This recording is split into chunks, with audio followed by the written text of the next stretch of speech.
La arena del desierto se levantaba como un velo ardiente, azotando el rostro de Isabela Montoya mientras corría por la calle principal de Santa Rosa del Desierto.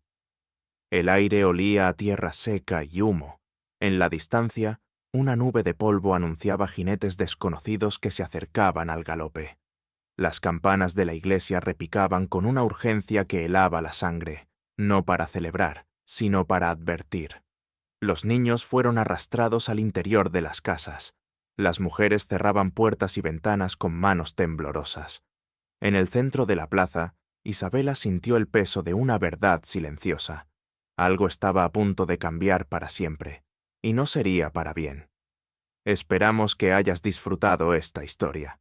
Déjanos un me gusta y comparte tus pensamientos en los comentarios. Nos encantaría saber desde dónde nos estás viendo. Ahora, continuemos con la historia.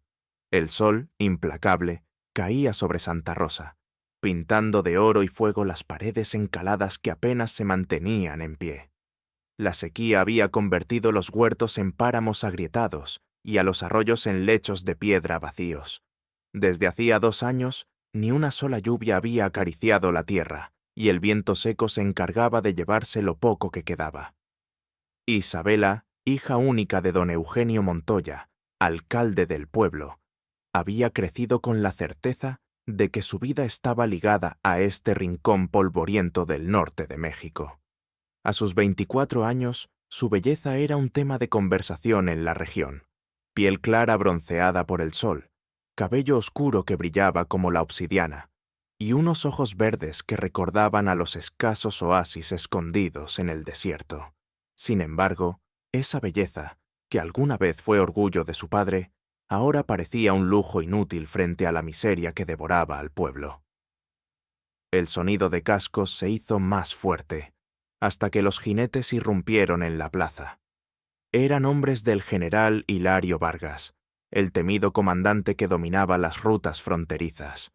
Su reputación era tan oscura como el humo de un incendio: saqueos, ejecuciones sumarias y alianzas con bandidos. El capitán de la patrulla desmontó con una rigidez casi ceremonial y pidió ver a don Eugenio de inmediato.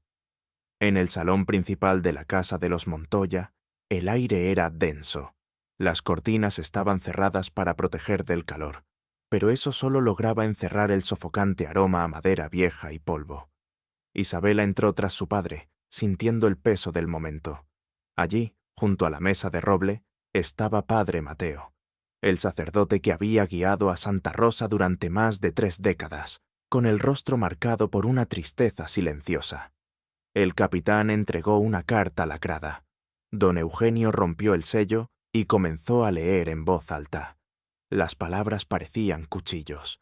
Vargas ofrecía enviar provisiones suficientes para 1 año y liberar a una prisionera apache. Pero a cambio, Isabela debía casarse con Tacoda, un guerrero apodado el Fantasma del Desierto, enemigo mortal del ejército mexicano. Padre Mateo cerró los ojos un instante antes de explicar. Tacoda no es un hombre común. Dicen que puede rastrear a un soldado durante días sin descanso. Sus flechas no fallan. Las historias aseguran que ha derribado a decenas de hombres sin recibir una sola herida. Isabela escuchaba en silencio, pero en su mente las imágenes cobraban vida.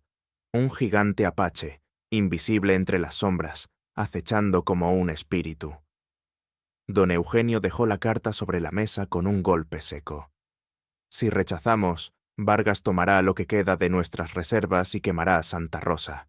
Lo ha hecho antes, y lo hará de nuevo. La habitación quedó en silencio, salvo por el crujir de la madera al dilatarse por el calor. Isabela miró a su padre, al hombre que la había protegido toda su vida, y vio algo que nunca había visto en sus ojos: impotencia. Esa noche, la joven caminó sola hasta la pequeña capilla del pueblo. Las velas temblaban por la brisa nocturna, proyectando sombras alargadas sobre las paredes. Se arrodilló ante el altar, recordando las palabras de su madre. El amor verdadero no teme al sacrificio. Sintió un nudo en la garganta, pero también una resolución que le heló la sangre. Al amanecer, Con la primera luz bañando de cobre las montañas, Isabela volvió a la sala donde su padre y padre Mateo la esperaban. «Acepto», dijo, con la voz más firme de lo que sentía. «Me casaré con Tacoda». Padre Mateo sacudió la cabeza, intentando protestar, pero Isabela lo interrumpió. «Prométame que cuidará de mi padre, y que todos sabrán que lo hago por amor a mi pueblo, no por miedo». El sacerdote asintió, tragando saliva. «Te lo prometo, hija mía». Don Eugenio cerró los ojos y respiró hondo, como un hombre que entrega su tesoro más preciado al desierto. Afuera, las campanas de la iglesia repicaron de nuevo, pero esta vez no como advertencia. Era el eco de una decisión que sellaría el destino de Santa Rosa y de Isabela. En la distancia, un viento seco levantó polvo sobre el camino que conducía hacia el norte, hacia la fortaleza de San Cristóbal. Y aunque Isabela no podía saberlo todavía, cada paso que diera en esa ruta la acercaría no solo a un hombre temido por todos, sino también a la batalla más importante de su vida. La noticia se extendió por Santa Rosa como un incendio en campo seco. En la plaza, los hombres murmuraban entre dientes. Las mujeres, con rostros graves, evitaban mirar a Isabela cuando pasaba. Nadie la llamaba por su nombre, pero todos sabían que era la elegida para cumplir el trato con el general Vargas. En cada esquina, los soldados del comandante vigilaban, como si la decisión ya fuera oficial. Isabela caminaba con la cabeza erguida, pero por dentro sentía un torbellino. Las voces de los vecinos llegaban a sus oídos como cuchicheos afilados. «Pobre muchacha. ¿Y si ese apache la mata? Mejor eso que morir todos». Se detuvo frente a la fuente seca que ocupaba el centro de la plaza. Allí, hace años, jugaban los niños bajo el agua fresca. Ahora solo quedaban grietas en el fondo y una capa de polvo. El sol caía sin piedad y el aire, pesado, parecía un presagio. En la casa de los Montoya, don Eugenio discutía con padre Mateo. «No podemos pedirle esto a mi hija», decía el padre, golpeando la mesa con la palma abierta. «No es justo. No es justo para nadie, Eugenio», respondió el sacerdote con voz serena. «Pero no tenemos otra opción. Sabes lo que Vargas hará si nos negamos». Isabela entró, interrumpiendo el intercambio. Su mirada pasó de uno a otro. «Ya está decidido», dijo sin rodeos. «No quiero más discusiones».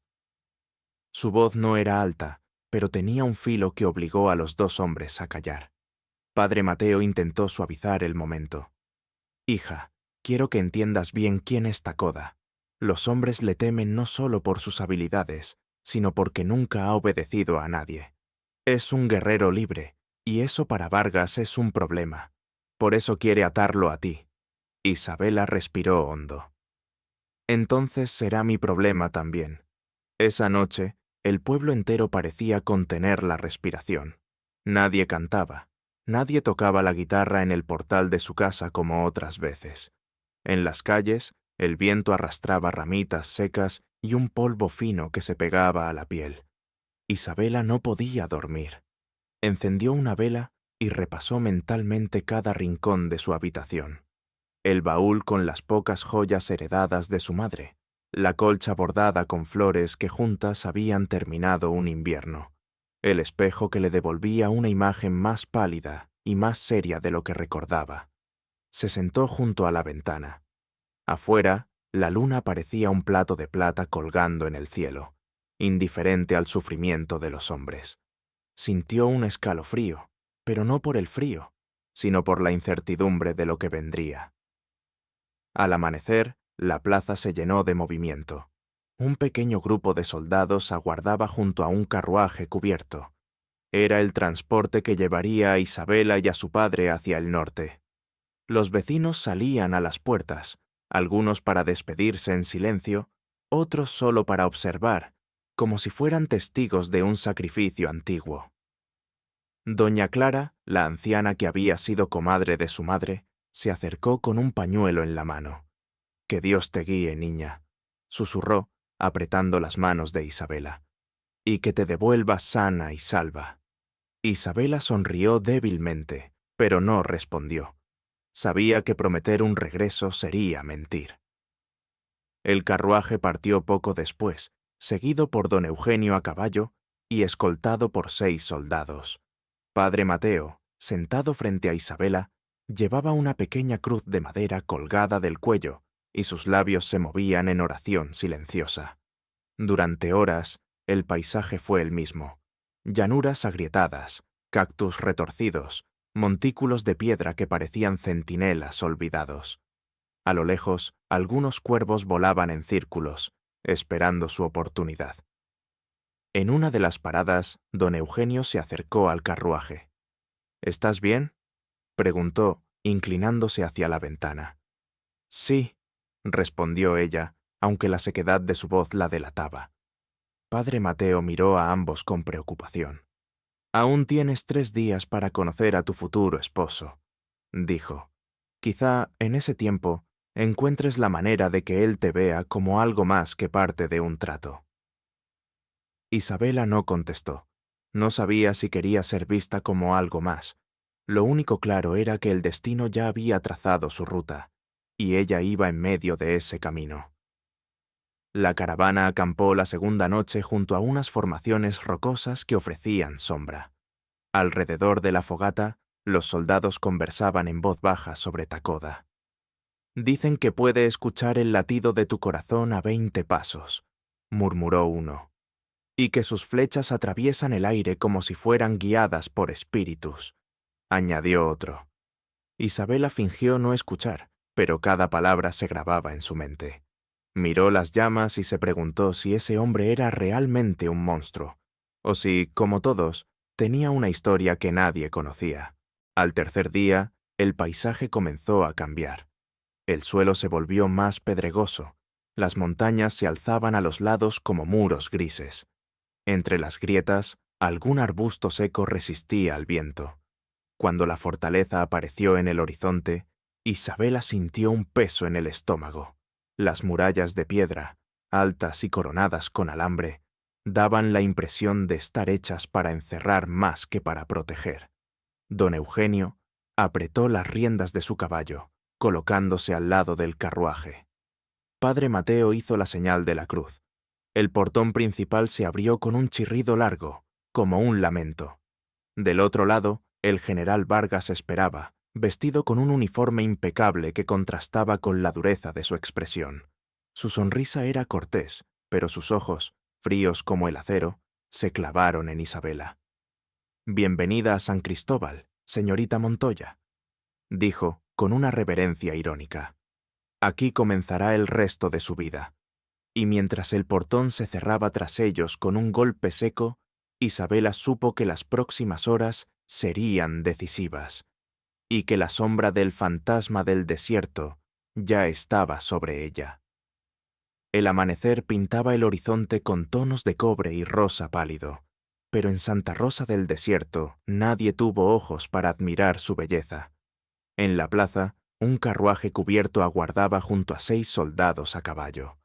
Las herraduras de los animales golpeaban el suelo seco con un ritmo nervioso, levantando nubes de polvo que se enredaban en el aire frío de la mañana. Isabela Montoya subió al carruaje sin decir palabra, seguida por Padre Mateo. Don Eugenio, con el ceño fruncido y las manos tensas sobre las riendas de su caballo, se colocó al lado de la comitiva. La despedida había sido silenciosa. Solo unas pocas mujeres se atrevieron a acercarse para entregarle a Isabela pequeños amuletos, trozos de tela bordados o simples apretones de mano, como si quisieran dejarle un pedazo de hogar que pudiera llevar consigo. El carruaje avanzó por el camino polvoriento, alejándose poco a poco de las casas encaladas que parecían encogerse bajo el peso del sol que ya comenzaba a calentar. El sonido de las ruedas sobre la tierra reseca se mezclaba con el silbido del viento, que arrastraba ramitas secas y granos de arena. Durante las primeras horas, nadie habló. Padre Mateo se persignaba de vez en cuando, murmurando oraciones apenas audibles. Isabela miraba por la ventana, observando cómo el paisaje cambiaba lentamente. Los huertos muertos quedaban atrás, seguidos por extensiones infinitas de llanura, donde solo cactus retorcidos y matorrales espinosos desafiaban la sequía. A lo lejos, grupos de buitres trazaban círculos en el cielo, presagio oscuro que parecía seguirlos. A media mañana, don Eugenio se acercó al carruaje, inclinándose para ver a su hija a través de la cortina. «¿Estás bien, hija?», preguntó con voz baja, como si temiera que los soldados escucharan. Isabela asintió, aunque sus labios secos y la sombra en sus ojos la delataban. «Sí, padre». La respuesta fue suficiente para él, que prefirió no insistir. Se alejó, colocándose de nuevo en su lugar junto a la columna de escolta. El calor se volvió implacable al mediodía. El aire parecía ondular sobre el suelo, y cada respiración traía consigo un sabor metálico a polvo. En una pequeña arboleda de mezquites, el capitán de la escolta ordenó detenerse para descansar. Los soldados desmontaron y compartieron cantimploras. Algunos se refugiaron bajo la escasa sombra. Otros se sentaron a afilar cuchillos o limpiar sus armas. Padre Mateo sacó de su bolsa un pequeño trozo de pan duro y lo ofreció a Isabela. Ella lo aceptó con una sonrisa leve, consciente de que aquel gesto era más un acto de cariño que un alivio real para el hambre. «Tendremos 3 días de viaje», comentó el sacerdote, rompiendo el silencio. «Y al final de ese camino, Takoda». Isabela mantuvo la vista fija en el horizonte. «¿Lo conoces?» «No», admitió él, «pero he escuchado historias. Dicen que lucha como si llevara el espíritu de sus antepasados en los brazos, y que nunca olvida una ofensa». Ella asintió, sin mostrar miedo, aunque por dentro sentía un nudo creciente. La idea de enfrentarse a un hombre que todos llamaban fantasma no la aterraba tanto como el hecho de que su vida quedaría atada para siempre a la suya. Reanudaron la marcha por la tarde. El camino se estrechaba entre formaciones rocosas que proyectaban sombras largas y amenazantes. Un zorro cruzó veloz frente al carruaje, perdiéndose entre las piedras, como una sombra fugaz. El capitán ordenó aumentar el ritmo. Quería llegar al siguiente punto de descanso antes de que cayera la noche. La segunda noche, acamparon junto a una formación de rocas rojizas que se alzaba como una muralla natural. Encendieron una fogata en el centro del campamento. El crepitar de la leña rompía el silencio y las chispas subían hacia un cielo estrellado tan claro que parecía pintado. Isabela escuchó, sin quererlo, la conversación de 2 soldados. «Dicen que Takoda puede escuchar el latido de un hombre desde 20 pasos», murmuró uno. «Y que sus flechas siempre encuentran el blanco», respondió el otro, «incluso con el viento en contra». Isabela desvió la mirada hacia el fuego, intentando no dejarse impresionar. ¿Era Takoda un monstruo como todos decían, o solo un hombre al que el mundo había convertido en leyenda? En la madrugada del tercer día, la caravana retomó el viaje. El terreno se volvió más áspero y pedregoso. Las montañas se levantaban a ambos lados como gigantes silenciosos. La vegetación era escasa, apenas algunos arbustos, resecos aferrados a las grietas de la roca. El viento soplaba fuerte, llevando consigo un eco lejano que parecía un lamento. Finalmente, al doblar un recodo, apareció la fortaleza de San Cristóbal. Sus murallas de piedra gris, coronadas con alambre de espino, daban la impresión de estar hechas para encerrar más que para proteger. La visión hizo que Isabela sintiera un peso en el estómago. Aquello no era un lugar para vivir, era una prisión disfrazada de bastión militar.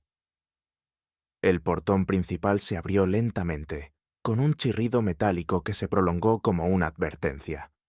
Del otro lado, el general Hilario Vargas los esperaba. Vestía un uniforme impecable, con charreteras doradas que brillaban bajo el sol, pero su sonrisa era afilada como una cuchilla. Sus ojos recorrieron a Isabela de pies a cabeza, evaluándola como si fuera un trofeo o una propiedad recién adquirida. «Bienvenida a San Cristóbal, señorita Montoya», dijo, inclinándose apenas en una reverencia cargada de ironía. Aquí comenzará el resto de su vida. Isabela sostuvo su mirada sin pestañear. No le daría el gusto de verla temblar. El portón se cerró tras ellos con un golpe seco que resonó en el pecho de todos.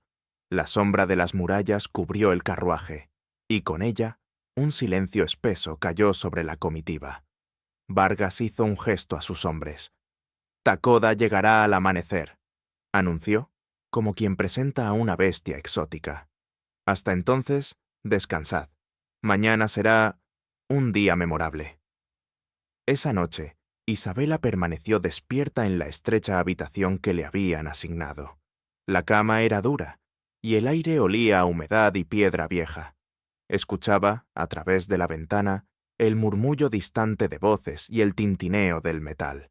En algún lugar, un perro ladraba.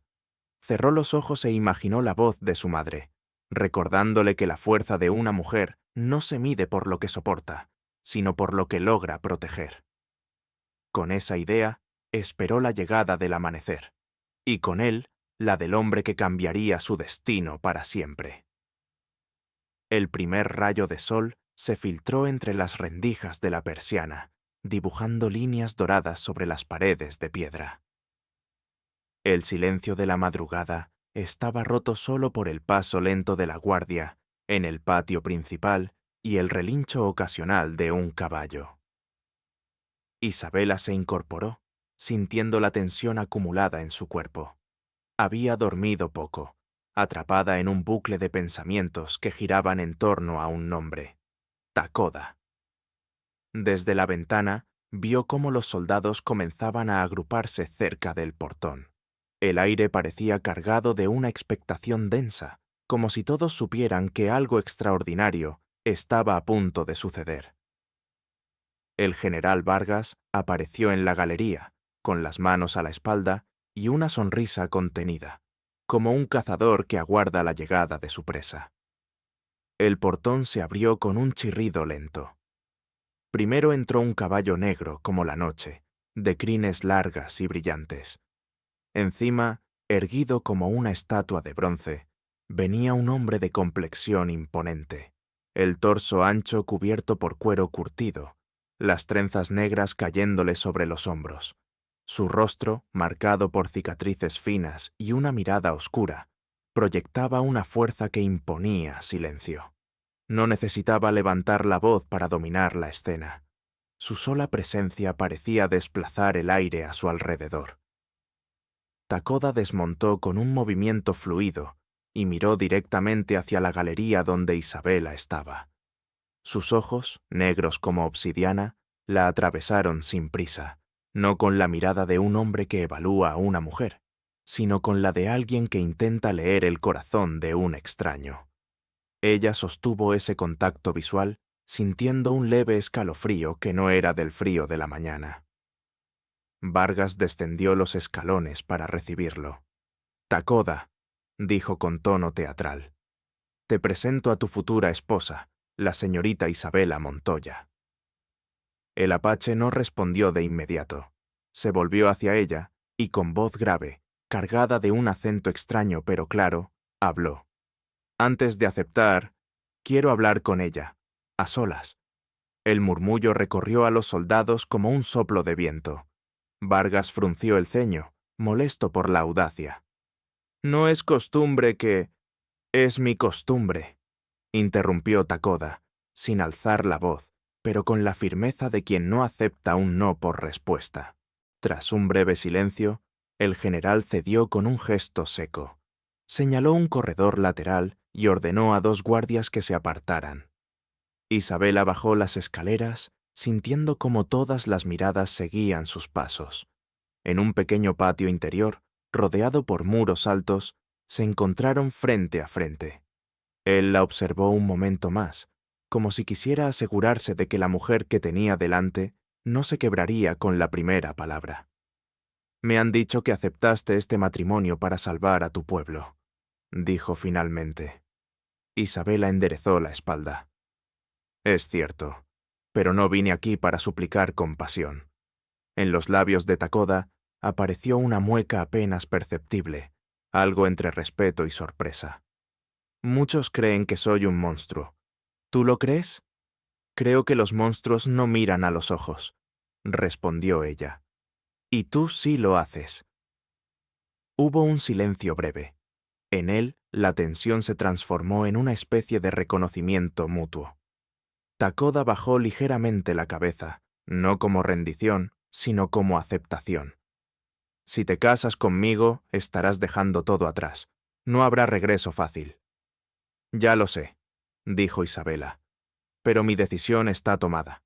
Cuando regresaron al patio principal, el aire estaba aún más cargado que antes. Vargas, impaciente, los recibió con una sonrisa cínica. ¿Y bien?, preguntó. Takoda sostuvo su mirada. Acepto. El general asintió, aunque en sus ojos se notaba una chispa de irritación por no haber controlado la conversación. La ceremonia será al mediodía. Durante las horas siguientes, la fortaleza se transformó. Soldados colocando bancos improvisados, un pequeño altar levantado en el patio bajo la sombra de una bandera. Isabela fue conducida a una habitación donde dos mujeres mayores, probablemente sirvientas del lugar, le ayudaron a ponerse un vestido claro, sencillo pero limpio. En el espejo, su rostro reflejaba una calma forzada, mientras en su interior un torbellino de emociones giraba sin control. En otro extremo de la fortaleza, Takoda se preparaba sin prisa. Llevaba un chaleco de cuero adornado con cuentas y plumas, símbolo de su tribu. No parecía nervioso, pero sus manos revisaban con cuidado una pequeña bolsa colgada al cuello, como si contuviera algo de gran valor. Cuando el sol alcanzó el punto más alto, todos se reunieron en el patio. Padre Mateo, con la voz temblorosa, inició la ceremonia. Cada palabra resonaba en el aire caliente, mientras las miradas de decenas de soldados seguían cada gesto. Al llegar el momento de los votos, Takoda habló en su lengua materna antes de repetir en castellano: «Prometo protegerte como protejo a mi sangre». Isabela, con voz firme, respondió: «Prometo ser digna de tu nombre y de tu confianza». La unión quedó sellada ante los ojos de todos. Sin embargo, antes de que Padre Mateo pudiera cerrar la ceremonia, Vargas intervino con una sonrisa torcida. «Ahora, una prueba», dijo, dejando la frase en el aire, «para asegurarnos de que este matrimonio es completo». El murmullo de incomodidad se extendió. Takoda dio un paso adelante, interponiéndose entre Isabela y el general. «No habrá humillación aquí. Si quieres mi obediencia, ya la tienes, pero no mi sumisión». Vargas apretó la mandíbula, evaluando el riesgo de insistir. Finalmente, con un gesto de fastidio, cedió. «Muy bien, como muestra de mi buena voluntad, liberaréis a Aiyana esta tarde». El nombre captó la atención de Isabela. Más tarde sabría que era la hermana de Takoda, prisionera en la fortaleza desde hacía meses. Takoda no respondió, pero un leve destello en sus ojos traicionó la emoción que intentaba ocultar. Mientras el sol comenzaba a inclinarse hacia el oeste, Isabela comprendió que aquel hombre, al que todos llamaban fantasma del desierto, no solo era un guerrero temido, sino también un hermano, un protector, y quizá alguien con quien compartiría mucho más que un trato impuesto. Lo que no sabía era que esa misma noche, la llegada de Aiyana traería consigo noticias capaces de alterar todo lo que creían seguro. El sol caía a plomo sobre el patio de la fortaleza, haciendo brillar las puntas de las lanzas y resaltar cada grieta en las piedras del suelo.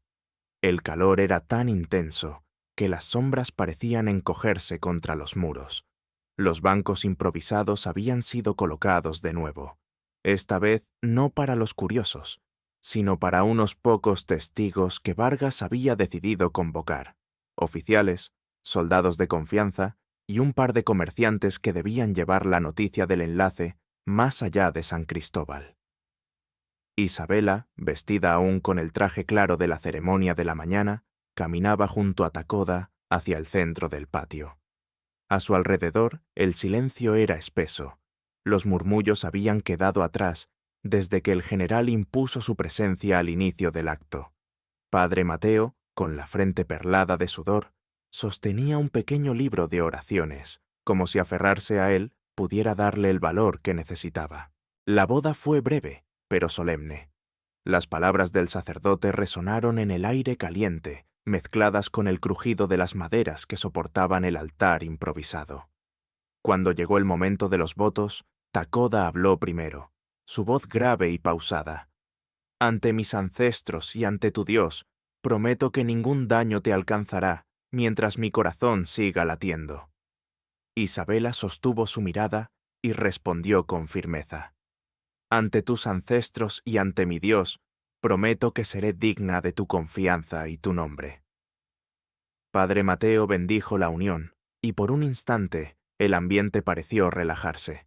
Pero Vargas, sentado en una silla alta como un trono, golpeó el suelo con la culata de su espada. «Ahora falta lo más importante», dijo, dejando que el silencio se prolongara. «Una prueba para que todos sepan que este matrimonio es real». Algunos soldados intercambiaron miradas incómodas. Isabela sintió cómo la sangre se le helaba, pero antes de que pudiera hablar, Takoda dio un paso al frente, interponiéndose entre ella y el general. «No habrá tal prueba», dijo con voz cortante. «La humillación no es parte de este trato». Vargas esbozó una sonrisa que no alcanzó sus ojos. «Tienes valor, Apache, pero recuerda quién manda aquí». Takoda sostuvo su mirada sin pestañear. «Mando yo sobre lo que es mío, y ella lo es». El silencio que siguió fue más elocuente que cualquier amenaza. Finalmente, el general levantó una mano, fingiendo magnanimidad. «Sea como quieras, como muestra de buena voluntad, ordeno que Aiyana sea liberada al atardecer». Isabela sintió un leve estremecimiento al oír el nombre. Aunque no la conocía, presentía que esa mujer significaba mucho para su esposo, y que su llegada alteraría el equilibrio frágil en el que ahora se encontraban. Cuando el sol comenzó a descender, el portón lateral de la fortaleza se abrió, y 2 soldados escoltaron a una joven de piel cobriza y cabello oscuro recogido en trenzas. Su vestido estaba raído y sus pies cubiertos de polvo, pero su postura era erguida, y en sus ojos brillaba una determinación que la miseria no había conseguido apagar. «Hermano», susurró Aiyana en apache, antes de abrazar a Takoda con fuerza. Él cerró los ojos un instante, como si quisiera grabar en su memoria el momento de volver a sentirla viva. Isabela observó la escena con un nudo en la garganta. No comprendía las palabras que intercambiaban, pero sí la intensidad del vínculo. Cuando Takoda la presentó, Aiyana la miró con cautela, evaluándola de pies a cabeza. «Gracias por lo que has hecho», dijo finalmente en un castellano áspero. «Aunque no sé si algún día podré perdonarte por casarte con él bajo el yugo de Vargas». Isabela no respondió. Entendía que las heridas profundas no sanan con un gesto. Esa noche, Vargas ofreció un banquete improvisado en honor a la nueva alianza, que, según él, traería paz entre apaches y mexicanos. La mesa larga estaba cargada de carne seca, frijoles y pan, pero el ambiente era todo menos festivo. Los oficiales bebían y reían, pero en las miradas que se cruzaban entre Takoda, Aiyana e Isabela, había una tensión que escapaba a los brindis. En medio de la cena, Aiyana se inclinó hacia Isabela, bajando la voz para que solo ella y Takoda escucharan. «El general no ha enviado víveres a Santa Rosa», dijo, con frialdad. «Miente. Usa este matrimonio como excusa para atacar a otras tribus, y pronto lo hará contra los tuyos también». Isabela sintió un golpe en el pecho, como si el aire se le escapara. «¿Estás segura?», preguntó. Tan segura como de que esta fortaleza no es un lugar para quedarse.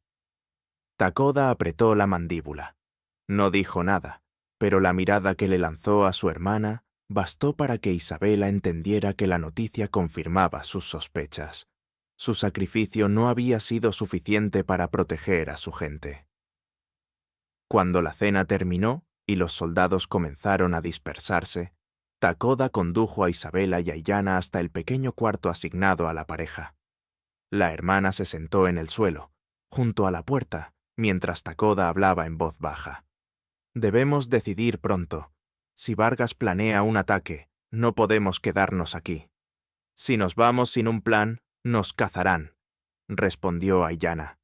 Isabela, que hasta entonces había permanecido en silencio, intervino.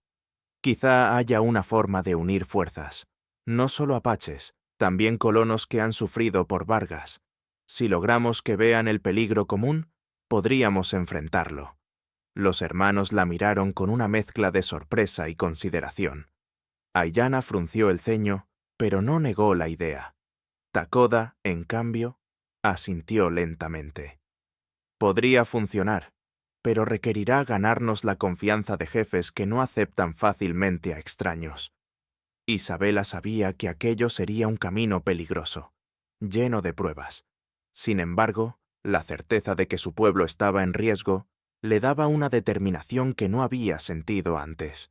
Esa noche, mientras el viento golpeaba las murallas y la luna se alzaba sobre el desierto, los tres comprendieron que el matrimonio forzado había dejado de ser el centro de la historia.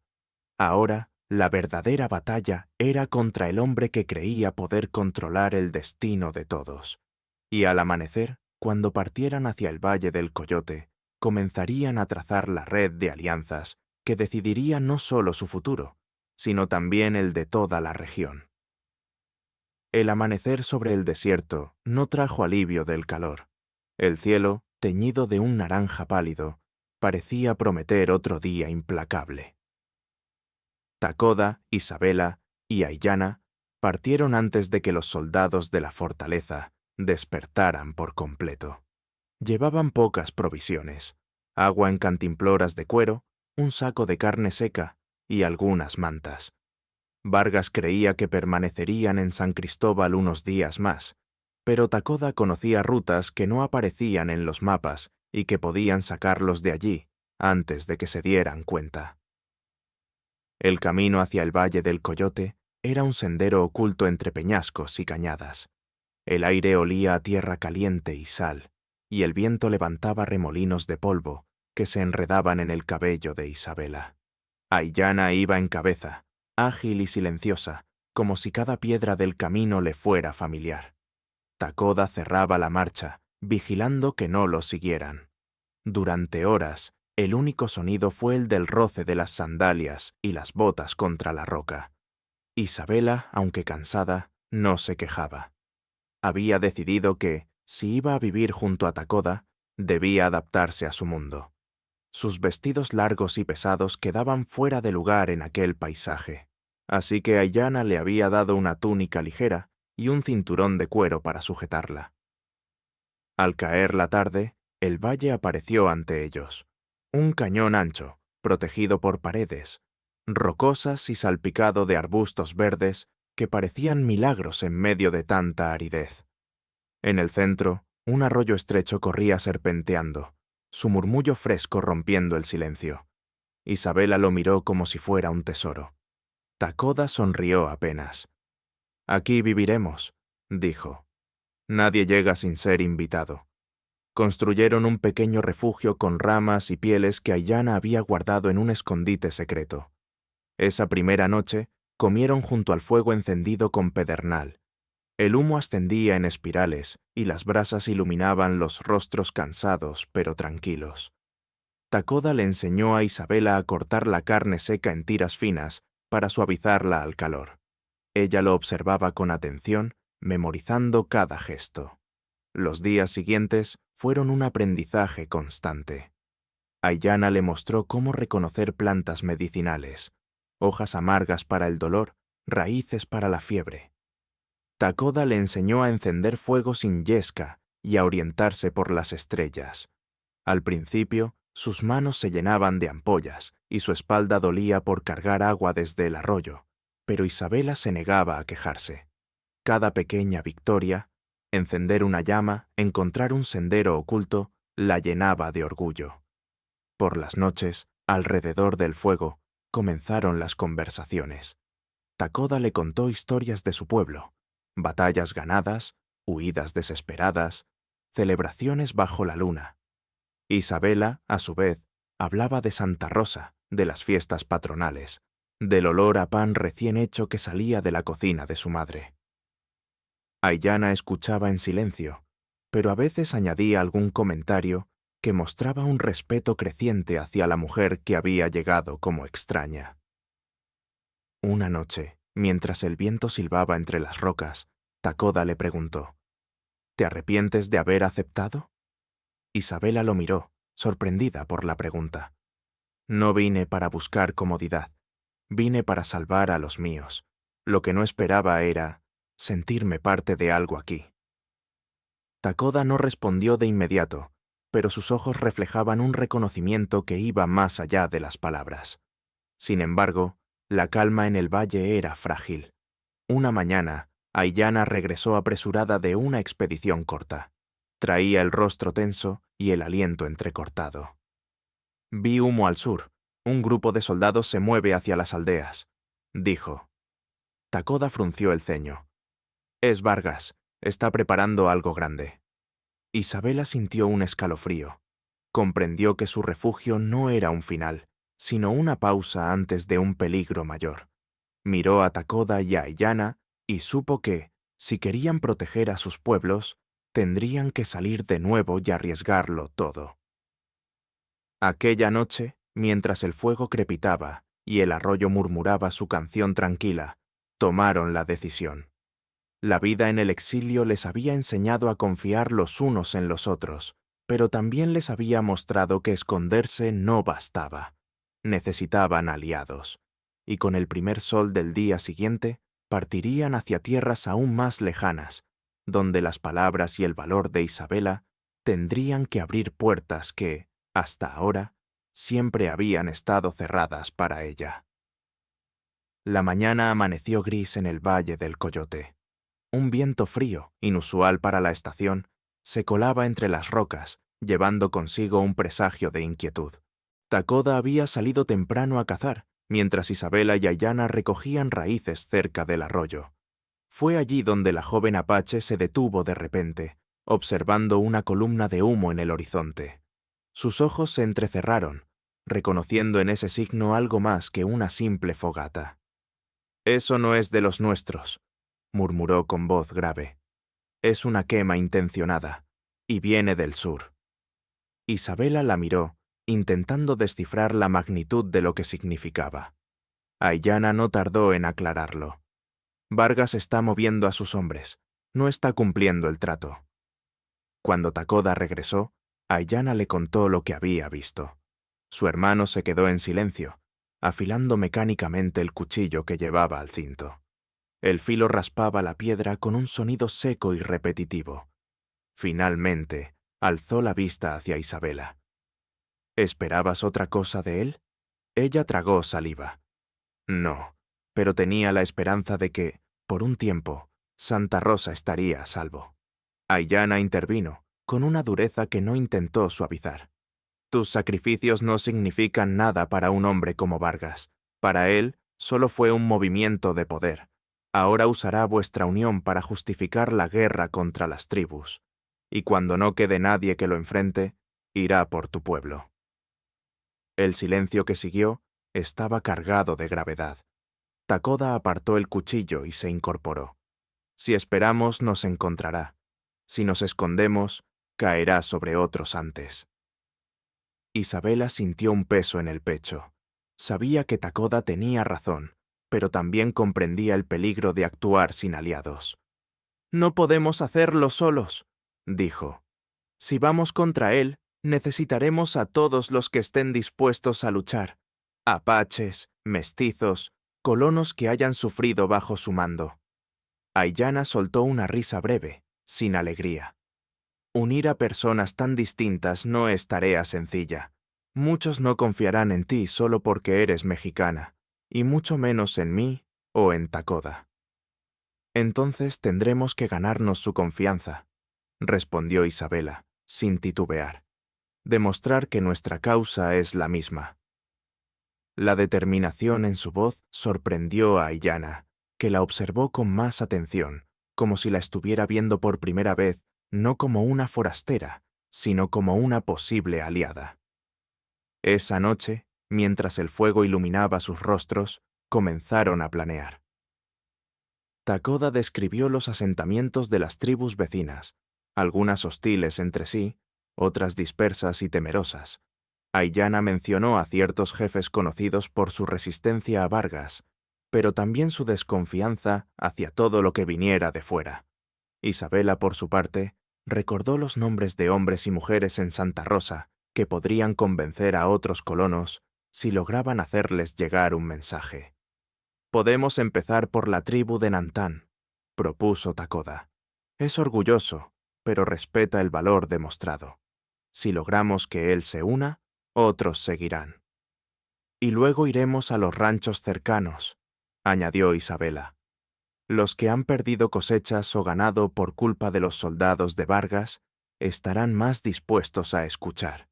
El plan era ambicioso y lleno de riesgos. Sabían que, una vez dejaran el Valle del Coyote, ya no habría escondite seguro, pero la alternativa era esperar a que el enemigo viniera a ellos. Al amanecer, comenzaron los preparativos. Empacaron provisiones, rellenaron las cantimploras y revisaron las armas. Aiyana pintó en sus mejillas y frente unas líneas rojas y negras, símbolos de protección y fuerza. Luego miró a Isabela y, tras un breve silencio, le tendió un pequeño frasco de pigmento. «Si vas a hablar ante jefes apaches, tendrás que hacerlo como una de nosotros», dijo. Isabela aceptó el gesto, comprendiendo que no era solo un adorno, era un puente hacia la gente a la que necesitaban convencer. Takoda la observó con un leve asentimiento, como aprobando la transformación que había comenzado desde que la conoció. El viaje sería largo. Dejaron atrás el arroyo y las rocas familiares del valle, internándose en un terreno más abierto, donde el sol caía sin piedad y el viento arrastraba la arena contra sus rostros. Durante horas avanzaron en silencio, atentos a cualquier rastro de enemigos o espías. En un alto para descansar, Aiyana señaló unas huellas frescas en la tierra. «Un grupo grande pasó por aquí, no más de un día antes». Takoda se agachó para examinarlas. «Son soldados. Vargas también está buscando alianzas, pero con amenazas y sangre». La urgencia de su misión se volvió aún más clara. No solo se trataba de reunir aliados, sino de hacerlo antes de que el general los aislara o destruyera uno a uno. Cuando el sol comenzó a caer, llegaron a un campamento apache abandonado, donde encontraron señales de huida precipitada, fogatas apagadas a medias, utensilios tirados, huellas que se internaban en las colinas. Aiyana, con el rostro sombrío, explicó que probablemente habían escapado ante el avance de soldados. Isabela recogió una manta caída en el suelo. Al tacto, aún conservaba el calor del día, como si hubiera pertenecido a alguien que la usó no mucho tiempo antes. «No tenemos tanto tiempo como pensábamos», dijo en voz baja. Takoda asintió. «Entonces, no nos detendremos hasta llegar a Nantán. Mañana, al amanecer, continuamos». La noche cayó sobre ellos con un cielo limpio y estrellado. Alrededor del fuego, las llamas proyectaban sombras alargadas sobre las rocas, como si figuras invisibles escucharan su conversación. Isabela, mirando las chispas ascender, comprendió que el día siguiente sería el verdadero inicio de su lucha. Si lograban convencer al primer jefe, abrirían la puerta para que otros se unieran. Si fracasaban, Vargas tendría el camino libre para aplastarlos a todos. Y mientras el viento nocturno silbaba entre las grietas de las piedras, los tres sabían que, al amanecer, entrarían en un territorio donde no solo se pondría a prueba su plan, sino también la confianza que habían construido entre ellos. El amanecer llegó con un cielo limpio, teñido de un azul profundo que poco a poco se tornaba dorado. El aire era fresco, pero en el horizonte ya se adivinaba el calor que caería sobre la tierra a medida que avanzara el día.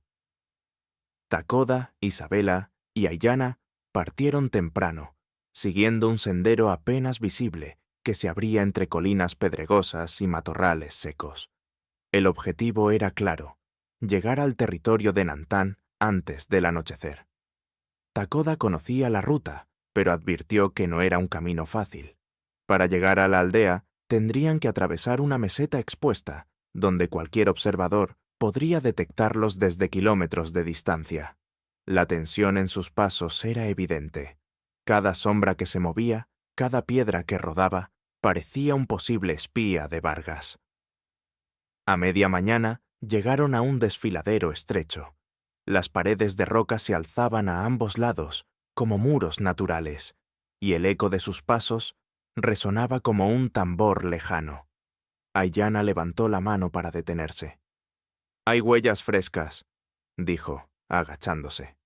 «Un grupo pasó por aquí hace pocas horas». Takoda examinó las marcas. «Son exploradores de Nantan. Esto es buena señal. Si no nos atacan primero». Continuaron, manteniendo un paso constante. El sol golpeaba con fuerza y el aire caliente ondulaba sobre el suelo. Isabela, aunque agotada, no se quejaba. Sabía que en ese momento cualquier muestra de debilidad podía restarle credibilidad frente a la tribu que iban a visitar. Finalmente, al borde de la meseta, divisaron el campamento de Nantan, un conjunto de tipis dispuestos en círculo, con humo ascendiendo de varias fogatas. Los colores de las mantas y estandartes ondeaban suavemente al viento. No habían dado más de 20 pasos hacia el campamento cuando un grupo de guerreros apareció desde la colina opuesta, cerrándoles el paso. El que parecía el líder avanzó unos pasos. Llevaba una lanza adornada con plumas y cuentas de colores, y sus ojos oscuros observaban con frialdad. «Takoda, hijo de Chayton», dijo en voz grave, «no esperaba verte aquí, y menos acompañado de una mujer mexicana». Takoda se mantuvo erguido. «Vengo a hablar con Nantan. Traigo noticias que afectan a todos». El guerrero dudó, pero hizo una señal para que los escoltaran hasta el centro del campamento. Allí, sentado sobre una manta tejida, estaba Nantan, un hombre de edad avanzada pero con una presencia que imponía respeto. Su cabello gris estaba trenzado, y en su mirada había más astucia que dureza. «Takoda», saludó el jefe. «Hace años que no cruzamos palabras. ¿Qué te trae a mi tierra?» Takoda no perdió tiempo. Explicó los movimientos de Vargas, las mentiras sobre el pacto con Santa Rosa y los ataques contra las tribus. Aiyana añadió detalles sobre las aldeas arrasadas. Finalmente, Isabela dio un paso al frente. «Vargas no solo busca destruir a los apaches, también quiere someter a los pueblos mexicanos de la región. Su ambición no tiene límites. Si no nos unimos, nos eliminará uno por uno». Nantan la miró con atención, evaluándola. «¿Y por qué habría de creer en la palabra de alguien que lleva la sangre de los que nos han perseguido durante generaciones?» El silencio se hizo denso. Isabela sintió el peso de todas las miradas sobre ella, pero no retrocedió. «Porque yo también he sufrido bajo su mano, porque dejé mi hogar, mi familia y mi libertad para evitar que mi pueblo fuera destruido. Y aún así, él rompió su palabra. No vengo a pedir perdón por lo que hicieron otros. Vengo a ofrecer mi voz, mis manos y mi vida para esta causa». Las palabras, pronunciadas con firmeza, hicieron que algunos guerreros intercambiaran miradas.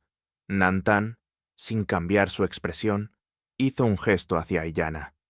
«Si quiere ser escuchada, deberá pasar la prueba.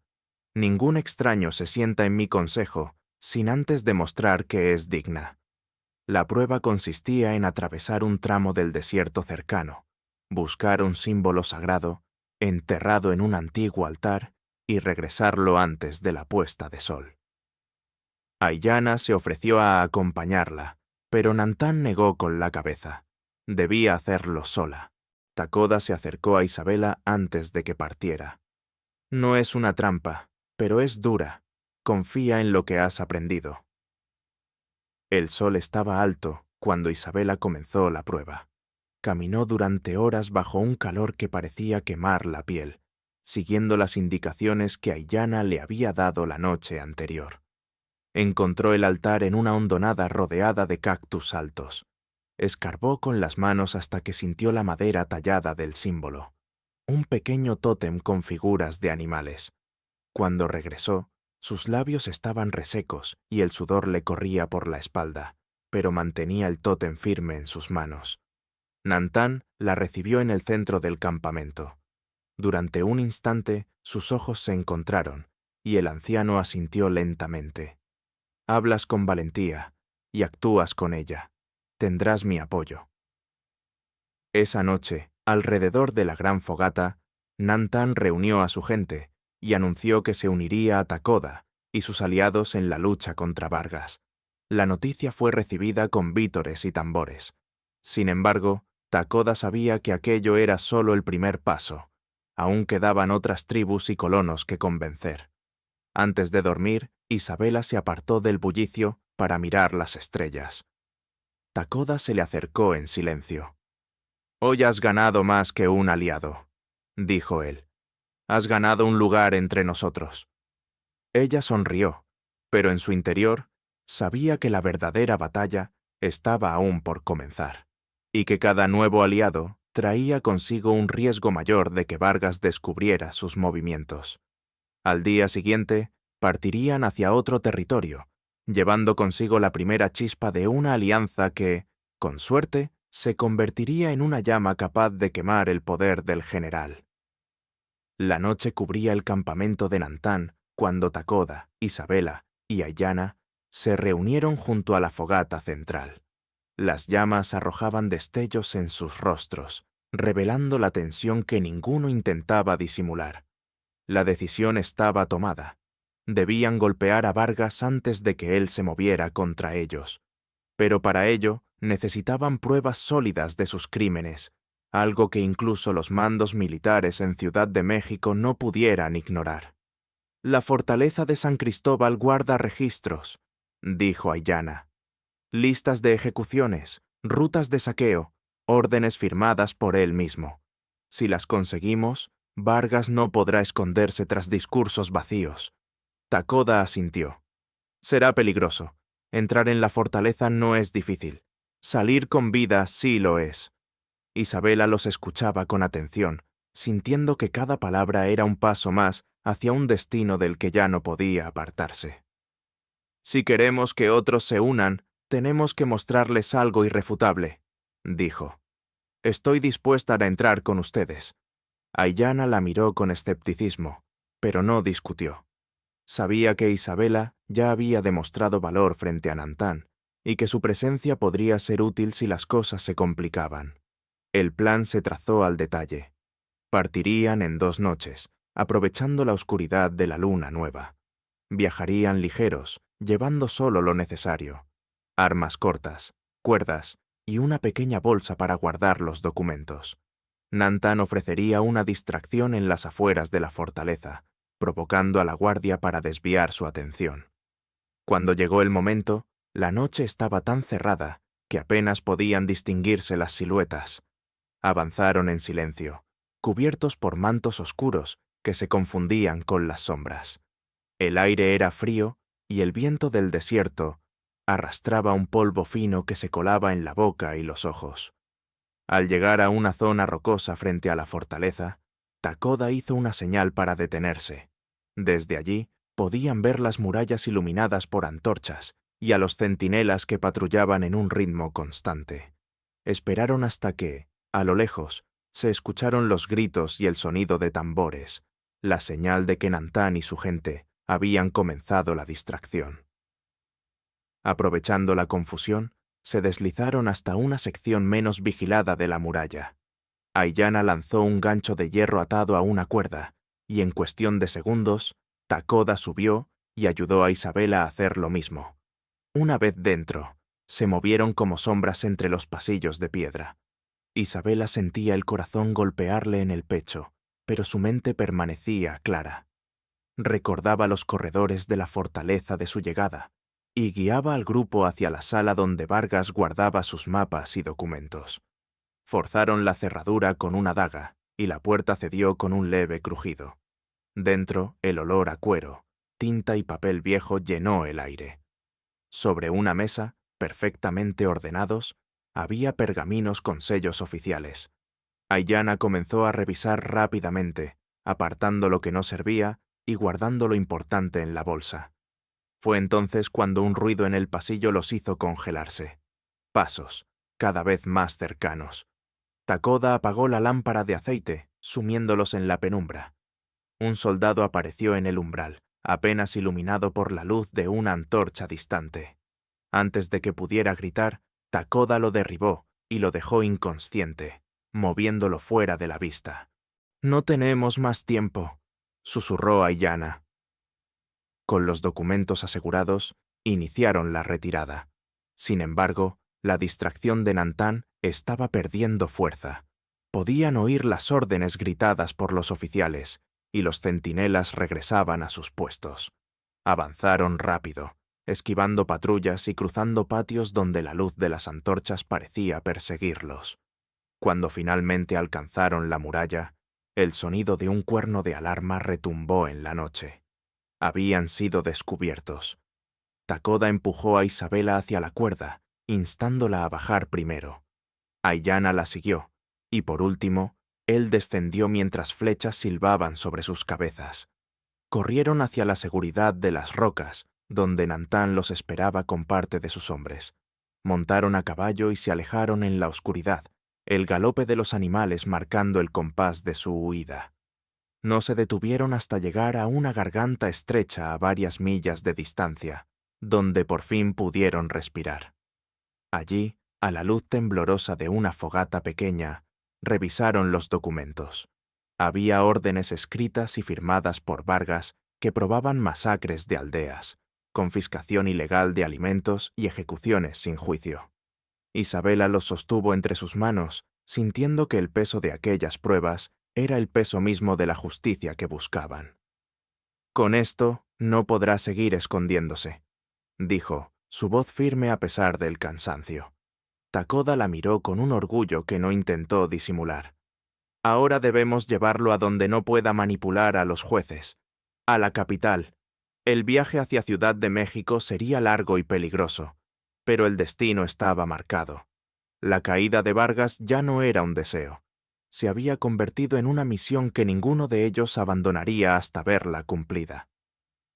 Mientras apagaban el fuego para no dejar rastro, Isabela se permitió mirar una última vez hacia el sur, donde las murallas de San Cristóbal quedaban ocultas por la noche. Sabía que Vargas no se quedaría de brazos cruzados. Pronto, la caza sería al revés. Y con esa certeza, emprendieron la marcha hacia la ciudad donde, ante un tribunal militar, el general tendría que enfrentarse no solo a ellos, sino a la verdad escrita con su propia mano. La madrugada en la llanura era fría, pero el aire estaba cargado de una tensión que ninguna brisa podía disipar. Desde lo alto de una colina baja, Isabela observaba cómo la capital se desplegaba frente a ellos. Techos rojos, calles estrechas y en el centro, la sombra imponente del edificio militar donde se celebraría el juicio. No era solo el final de un viaje, era la línea que separaba la libertad de la destrucción. Takoda, montado a su lado, mantenía el rostro serio. Aiyana, unos metros más atrás, revisaba por última vez el paquete envuelto en cuero que contenía las pruebas contra Vargas. Ninguno hablaba. Sabían que, al entrar en la ciudad, perderían el control del tiempo y del terreno. Allí, las palabras pesarían más que las armas. Entraron al amanecer. Los cascos de los caballos resonaban contra el empedrado, atrayendo miradas curiosas y desconfiadas. En la plaza frente al cuartel, un grupo de soldados los esperaba. El coronel responsable, un hombre de porte recto y mirada calculadora, les salió al encuentro. «Traemos denuncias formales contra el general Hilario Vargas», anunció Isabela, entregando el paquete. «Y testigos dispuestos a declarar». El coronel no respondió de inmediato. Abrió el paquete y revisó rápidamente los documentos, frunciendo el ceño al reconocer los sellos y la firma del general. Finalmente, asintió. «Si esto es auténtico, la justicia militar se encargará», dijo con un tono que no garantizaba nada. El juicio comenzó al día siguiente, en un salón abarrotado de oficiales, comerciantes y ciudadanos. Vargas entró escoltado, con la misma altivez que en San Cristóbal, como si estuviera asistiendo a una ceremonia en su honor. Al ver a Isabela y Takoda, esbozó una sonrisa que no llegó a sus ojos. Las pruebas se presentaron una a una. Órdenes de ejecución sin juicio, confiscaciones ilegales, registros de saqueos firmados por su propia mano, testigos, entre ellos Ayllana y un colono de Santa Rosa, narraron lo que habían visto: aldeas arrasadas, familias rotas, mentiras disfrazadas de acuerdos de paz. Vargas intentó defenderse con la elocuencia de quien está acostumbrado a torcer la verdad, acusando a sus enemigos de conspirar contra él, presentando las masacres como operaciones legítimas contra rebeldes. Pero cada vez que hablaba, Isabela lo miraba fijamente, sin apartar los ojos, como si quisiera recordarle que ya no tenía poder sobre ella ni sobre su pueblo. Cuando el tribunal se retiró a deliberar, el silencio era tan denso que hasta el sonido de las moscas parecía un intruso. Al regresar, el veredicto fue leído con voz firme: culpable de crímenes contra la población civil y abuso de autoridad. La sentencia: destitución inmediata, arresto y cadena perpetua en una prisión militar del sur. Vargas no perdió la compostura. Mientras lo conducían fuera, giró la cabeza hacia Isabela y murmuró algo que solo ella alcanzó a oír. «Las serpientes siempre encuentran otra madriguera». Ella no respondió, pero en su interior supo que, aunque esa amenaza era real, el miedo ya no tendría el mismo peso sobre su vida. En los días siguientes, la noticia se extendió como fuego en pasto seco. Vargas había caído. Algunas tribus y pueblos comenzaron a abrirse a la idea de una alianza estable. Santa Rosa recibió los primeros cargamentos de agua y alimentos enviados desde la capital. El desierto, aunque aún árido, parecía menos hostil. En el Valle del Coyote, Takoda e Isabela regresaron para reconstruir su refugio. Ayllana partió hacia otras aldeas, llevando el mensaje de que la unión era posible y necesaria. Por las noches, bajo un cielo limpio, Isabela escuchaba el murmullo del arroyo y pensaba en todo lo que había dejado atrás y en lo que había ganado. Una tarde, mientras el sol pintaba de cobre las rocas, Takoda se sentó a su lado. «Lo lograste», dijo. «No solo salvaste a tu pueblo, salvaste el mío». Ella sonrió levemente. «Lo logramos juntos, y lo seguiremos haciendo, mientras haya algo que proteger». Takoda tomó su mano y la apretó, sin necesidad de más palabras. Sobre ellos, el cielo se extendía inmenso, el mismo que cubría Santa Rosa, las aldeas apaches y todos los caminos que aún quedaban por recorrer. Porque la paz no era un regalo, era una batalla que debía ganarse cada día. Espero que hayas disfrutado esta historia. Suscríbete a mi canal para no perderte más relatos conmovedores. Déjanos un me gusta y cuéntanos en los comentarios qué te pareció esta historia emocional. Nos vemos en el próximo video.